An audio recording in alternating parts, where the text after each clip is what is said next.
Non, non, non, non. Non, pas mal, pas mal. Du tout, du tout. Voilà, tout à fait. Tout à fait. Voilà. Johnny Pamda. Johnny Pamda. Ok, merci, moi. Maaleykum salam. Yasin. Ça va Rasel? Si ça va. Fadda tombe. Jamane ma. Ça va jam tan. Jam nanta. Mawdum ni. Jam tawanton. Wallahi ko jam. Mawdum metral. Wana Rasel ka. Wallahi mbir sel. Mawdum ni. Mawdum. Alhamdulillah. Barakallah. En fait Yasin. Chagal ni ndukuda kam numéro téléphone o. Mi wadi essayer mais au marchand quoi. Le numéro il est pas à jour. D'accord. Mais bon. Avec mes recherches, mes numéro gordo. Alhamdulillah. Mes numéro gordo. Les réseaux sociaux, mon bien mamini, je les ai, ça c'est pas un problème. Mais je dis nam dadem. Quand on Mali, on a une famille, on peut dire que mon ton wala holdu. Kisma. Affaire makko pour affaire Mali. Hay dara mi andanam. Ni njiru mom. nde ummi toon o ari ɗo o annodiri e ɓiyam debbo o haaldemo mo wiye mo sohli kalis on addimo ƴettumomo mo liggo e galle kalis donc noon andi ko waddata on kalis ni woni ƴettumomo wonɗo mo liggo ha jiimi ko nattumi ɗum famde ni woni jaltirmomi gallam kono so worti ɗum hay information goto mi wawi widemo mi tire makko sona mbeɗa takkam haydara mi andanama haydara mi andanama sa yi mbeɗa namdoma ɗum par rapport aux réseaux sociaux, il y a des constatés.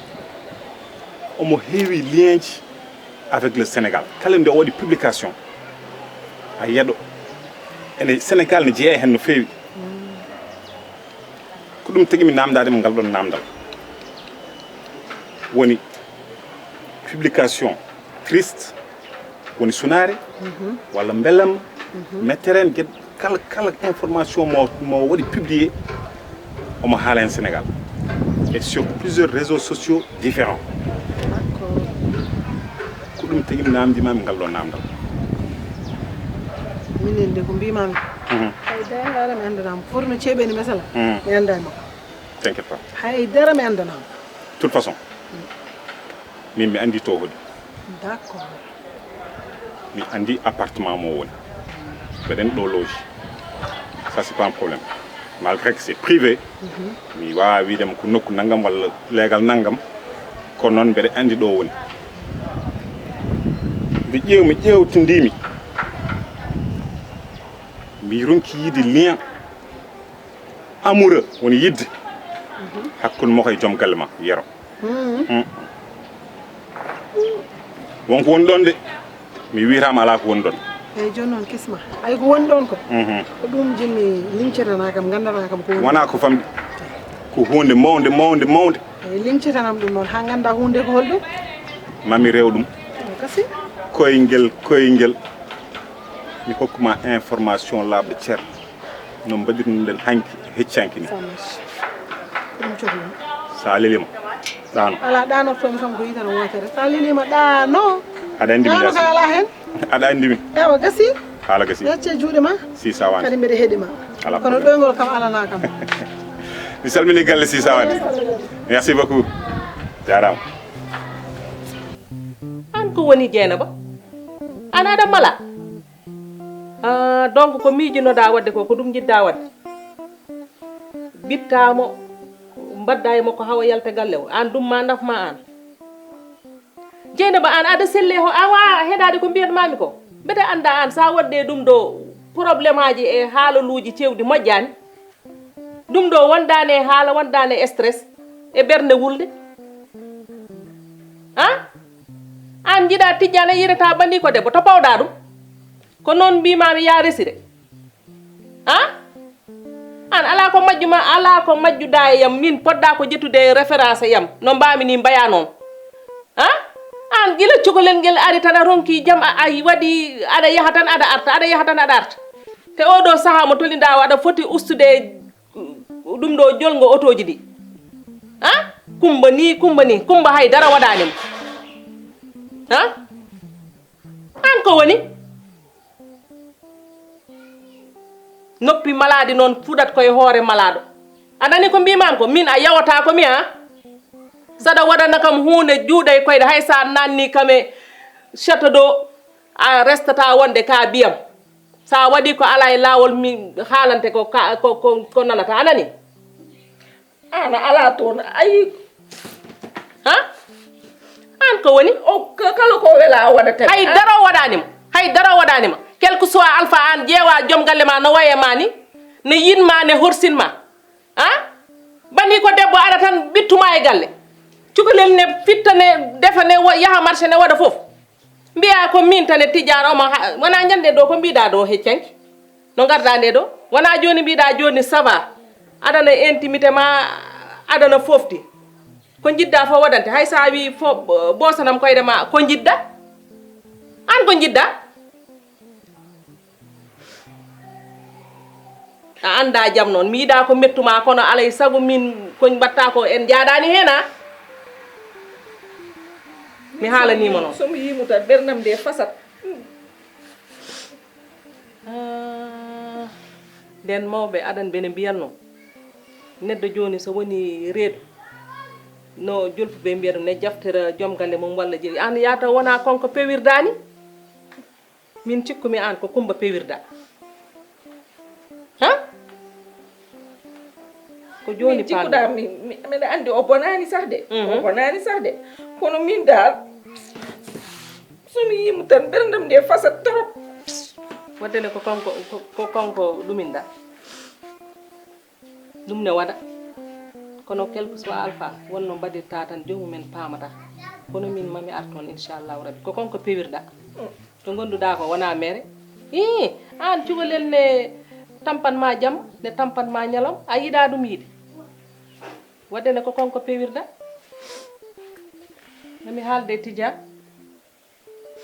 dal yo hokkam jam tan min somi yimo tan ɓerdam nde fasat kadi tijjani kañum ne konkone ko naafike kadi ko woniri naafigi Dieynaba arrête aɗa andi aɗan saawi ɓiiko wona aɗa yiiɗi ɓinguel ma nguel so jibinama nafma wona donc mesure tes paroles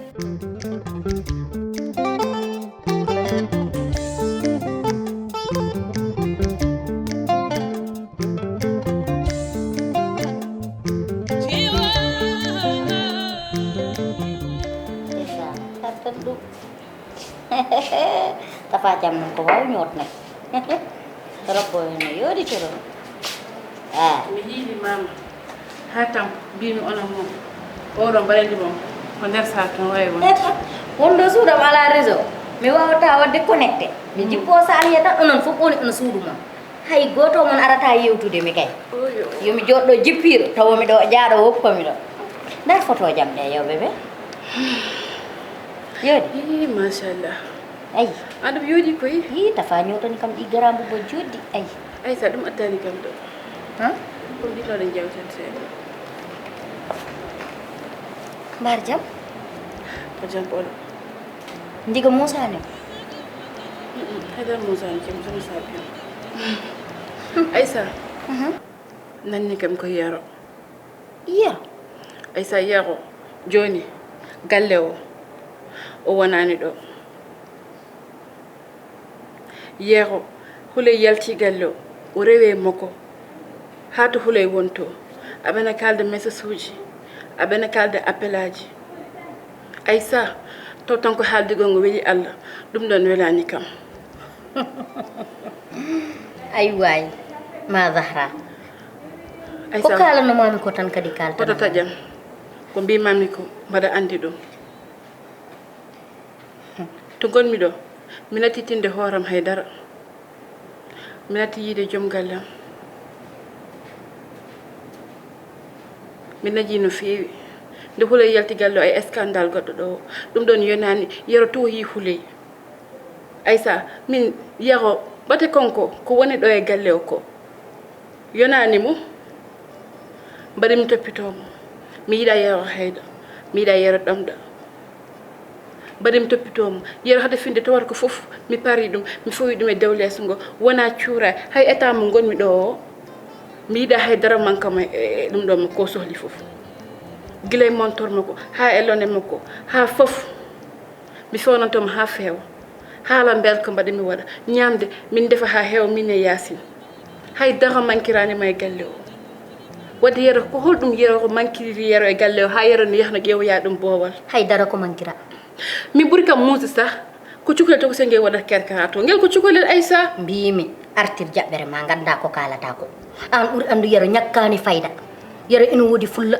ina woodi fayda ina woodi dignité ina woodi personnalité wona koñ ɗon cukloñ tokkoson yero sukkata ina membito ko woni ko hakkille ma o jinmi ya ittu ɗum an heeɓo wana jeewode Yasine de an heeɓo nandu Yasine ɗam kiram noon bone tan addananma te hota yejjit ko yewti ko artir hakkille ma o mi wi inom hoto yaltin kurko woppu ɗum jooɗo yero ñakkani fayda de yero ñakkani fayda mi haalanma ɗum noon yero yiɗa ɗum hande yiɗa ɗum janggo rarani ɗum yitere yidde ni haɗande yero ina heewi njurum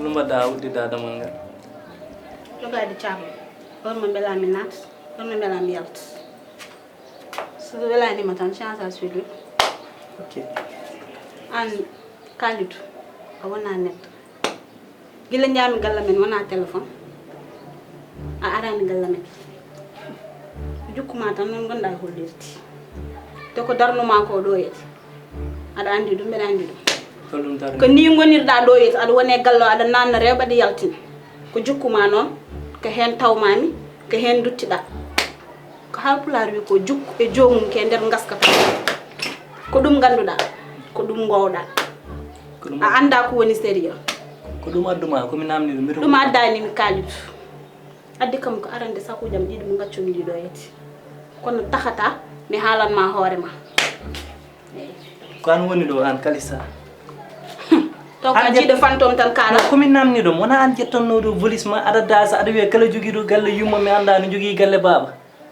mbiɗa galle bama ni weeli mais ya jooɗo a fadonno mi nodduma téléphone walla mi aranma walla mi waɗa délégation yaha addoydema neɗɗo saɗa sumba hunde yo taw aɗa wawi ɗum jokkidde min sumbat ɗum mi yara ɗum ha gas wadde yar ɗum addanimi ɗo addi kam ɗo ko arande bagage am takata kadi kala no dañmi occasion haalde ma mi haalma ha safa Kalidou wona haali an waɗi ɗo ko waɗi wengo mi haalanma hoorema anani kalanmami ko ɗum addanimi ɗo waɗi noon ko woni jukkuma ko continue hen wona arandemal arande to comcima woni fawo jaab te uddana kam demal ngal sa paari uddanam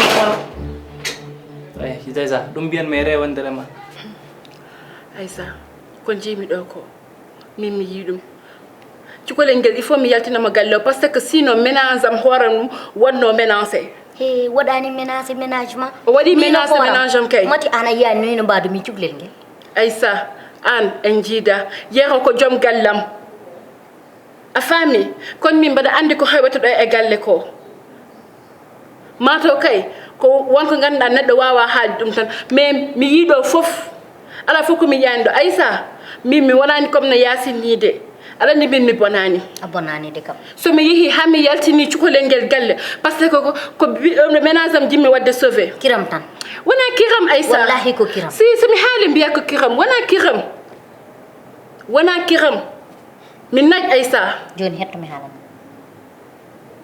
ko mbatta ko ɗum moƴƴani e ma ɗum moƴƴani e ɓinguel ma ngel mati anda debbo suko woni koriɗo reeno mettinde ɓernde mum mati anda ɗum ni no ɓernde ma hoñ horti maɗo jibin ɓiɗo mo ganduɗa wonata ko neɗɗo bonɗo ɓernde tawa ko an liggani ɗum ɗum artir hakkille ma o saabu ni tawno ko jari ɗum mbi'a e mais an ko tikkata ko jarani ɗum Aïssa jehani ɗum aɗa cukalel to ko sen arna yiɗi heɓtude joom galle ma jehani ɗum Aïssa an yimɓe no foti noddata yero yidde yo yero human ɗumen ta yero littani ɗumen sababu no fittanu mon ndu yero ko dañi ko yoni ɗum noon yero noon ina woni ina anda hoore mum noon artir hakkille ma o Aïssa ko mbino mami ko wondi an ka famani mimi bonani mais komi jiiɗo dawgalam woni koye bonde joni an ko yero Aïssa yero woni mo yurmaki kam oɗo état mo gonmi o yero hande fonno ko joɗade saham fonno ko toppitade kam heccanke jaadmi visite nde hay médecin haalni kam ɗum joni hettumi haalam gila gila ɗo gonmi reedu yero talani kam tali ko ngel ɗo cukalel oto wi noon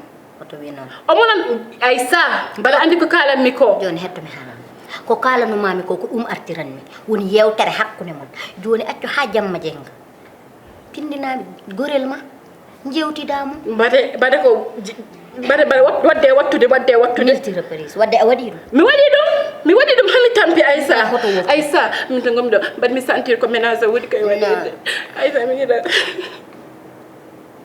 masara Aïssa ade yoro mi miiɗa wadde traitement ménage gueɗɗo cukalel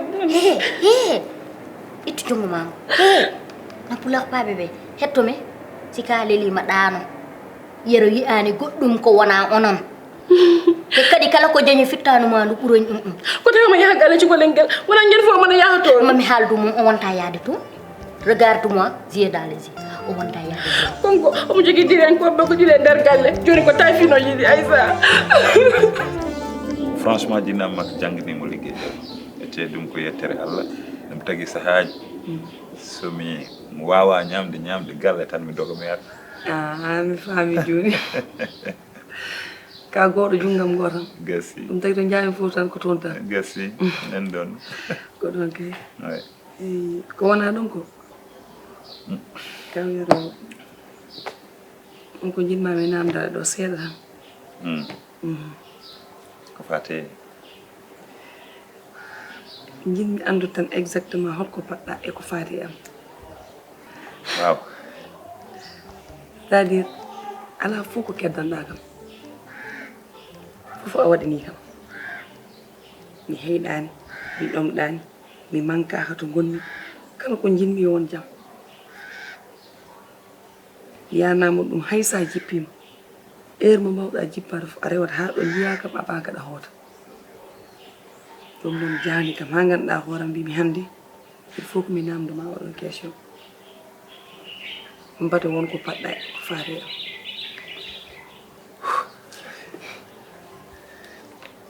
en fait question ma wono teddi c'est vrai quand même ko wayni en alay sago tan namdoɗa holko paɗma holko tagui kam wadde ko mbaɗanmi ko et je peux dire que en fait mi faɗani hen grand chose non e so tawa yiiɗi tan kaala haala ka gasa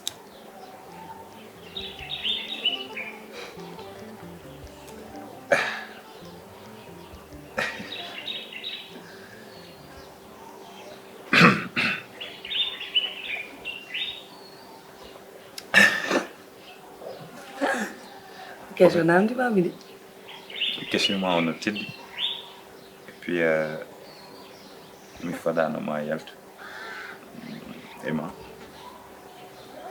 c'est vrai mboɗo yinma ete gilli ɗi jiɗirmami ɗi mi ronku wadde ɗum canalisé so mi wima mi ronku wadde ɗum canalisé pour vous dire vrai mi wawa wiide gilli ɗi ko ɗo fayi mi wawa wiide gilli ɗi ko ɗa fayi Allah jettimi nannima e nder berdam nannima kadi e nder hakkillam nannima aussi e nder wonkam donc caggal ɗum ɗon kadi korso mawɗo kadi nani hakkunde men maɗa taade noon mi annda holko woni dalilo holko woni sababu nde ɗo yinde mi yiɗa wadde erreur mi yiɗa cikkuɗa gonmi koye profitade e maɗa par ce que pour l'instant ka debbo sans défense mi yiɗa kadi nanɗude hakkunde men ma hunde wayat comme no ko mbaɗantumami ko ɗum gonɗa yoɓɗe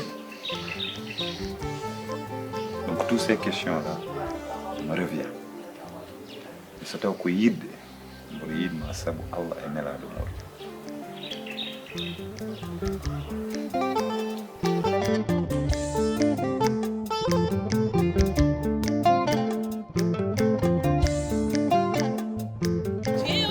Cedda wonmi ɗo garage jettima ɗum tan mi yaha to yettinma garage i wondi ko an tawde mi focci koyɗe ɗe ha ɗo kay mi tinnima wona an ko pocciɗa ɗo koyɗe ɗo e ɗo a famani taxi o ko lakara werli kam ma jaarumi koyɗe ha ɗo ɗum gonmi ɗo ɓandam ɗum way kono courant jeeɗo wat feere mbatta hakkille e hoore ma taxi o ko ɗo tan jippitma ala fof jippitma a famani yas hade ma yaade noon jeeno mbiɗa yiɗi kalde ko kewi hay jam ɓolo min somi waɗi ko ala e laawol aɗa foti haalande mi kono kadi annene so tawi a ala e goonga mbiɗa foti haalande ma sabu aɗa andi hunko ma luuɓi ko ɓi yumma tan suusi huccidde ma haalanma aɗa heeɗi dewgal noon wona caahan kadi aɗa andi ɗum fewi kalantuman dewle men enen gorko resete ndesodira e yummum ndesodira e bamum ndesodira e miñum ndesodira e mawmum ndesodira e bandiraɓe mum fof taade noon wayi noon min nene kadi somin nani hunde mbiɗa foti haalandema min ana yi raɓɓere nde min gondi ɗo nde koye bone tan min gondi kono amin maslodira e muɗum nde wona aduna ko masala ha reeni ɗum a faami jinmi ko tinnoɗa e ƴeeke o ami yasin a famani an cukalel ngel wondi ko yorde yitere min somi yimo tan ɓerdam nde fasat wona wiye waɗami tendance an aɗa andi mi e waɗanima tendance ah bien sûr mbiɗa andi kam komi anda fof ko kanko pewruɗa somi yimo tan ko ɗum ko kanko pewruɗa wona fewrude mo dal l' essentiel o réglat tan o anda place makko min gonɗo wawa réglude tan o lubrami aɗa andi mi noon kono wona ni tan wona ni jipportomi fo holla mi holla mo dogere am woppir noon no mbimami ni hay dara o waɗanima te min mi nani hay caɗele goto ala aɗana ka kewɗo bone mbeɗa anduma c'est bien vrai noon mbeɗa anduma voilà probléme wala caɗele wala probléme kono min somi yimo tan ɓerdam nde irto mbimi kanko pewɗa goppa yumen nana mawniraɗo kadi min huuti e ummatan min dusma mbi mi faami question kadi vraiment mi faami tan dal ko jiɗɗa haalde ko fof jagguirɗama ko sigo Allah e nelaɗo mum par ce que ɗum weeɓani jiyan debbo tan a anda ɗum suka aɗa waɗa ɗum ɗum ɗo fof wona hunde wemde ko ɗum taki en mbimi hannde feere fof no mbanmi min jooɗo pose ma question par ce que sinno ko yidde wonno holko wonata hen non ɗum ko Allah tan andi ɗacciran noon tan kono kam vraiment wadde question ma ko question piège non wona question piège sa ko yidde andude tan par ce que o mbaɗanɗam ko ne heewi ko ɗum ɓeydi kam hulnude par ce que adunaji ɗi ndeƴani kono machallah guila prime fa jimami gandum kadi neɗɗagal ma e moƴƴere ma kono ko hande jinno wadde kadi confirmé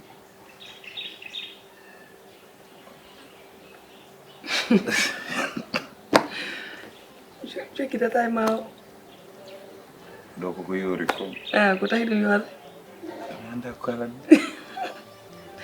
no ɗo kam mi faami han kadi ha yeeso ko lawol ha yeeso ko lawol pulaar wiyata noon ɓeeno wiya ko woni yeeso dadani guite ɗum kam nde leeri ɓeeno mbiya koɓe dow nande jullare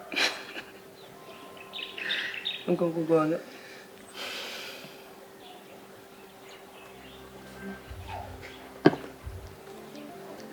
a ñaami ha reedu ma heewi a weltima mi addinima ataye ma a fawi hen ene heddi tufamde maɗa encore mais il faut tuftuɗa are nak yasinen tawtan mi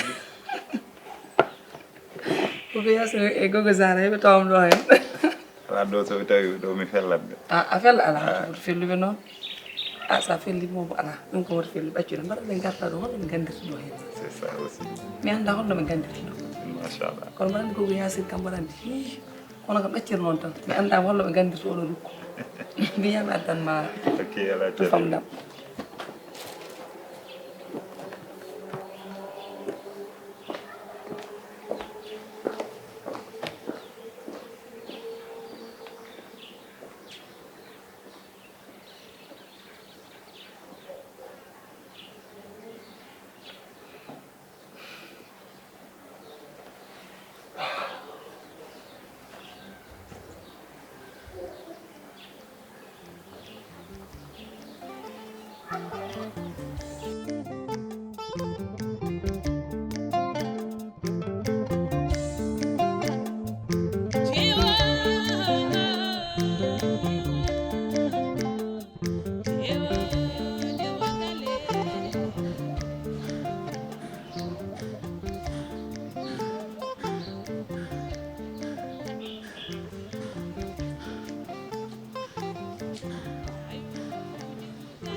Assalamualaikum.